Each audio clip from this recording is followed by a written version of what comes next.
मलाई एकदमै रमाइलो अनुभव भयो र राम्रो अनुभव पनि भयो धन्यवाद क्युटी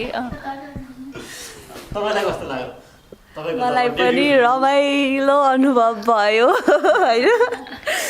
एकदमै राम्रो थियो सबैजना टिम राम्रो सबैजना कम्फर्टेबल भएर काम गरेपछि रमाइलो हुन्छ रमाइलोसँग हामीले काम गरिसक्यौँ अनुभव भन्नुपर्दाखेरि भिडियो र फिल्मको अनुभव दुईवटा डिफ्रेन्ट हुन्छ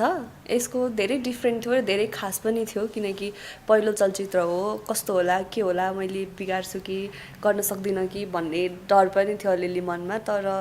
हाम्रो चन्द्र सर हुनुहुन्थ्यो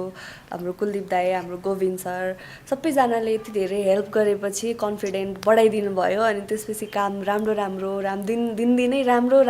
हुँदै गयो कि कामहरू सुटिङमा अनुभवहरू थुप्रै छ अहिले भन्दै जाँदा त 2 घन्टा हुन्छ भनौँ हजुर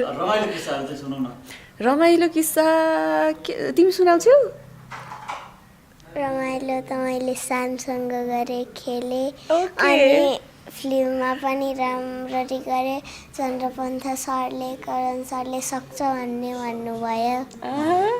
राम्रो भन्नुभयो गुड भयो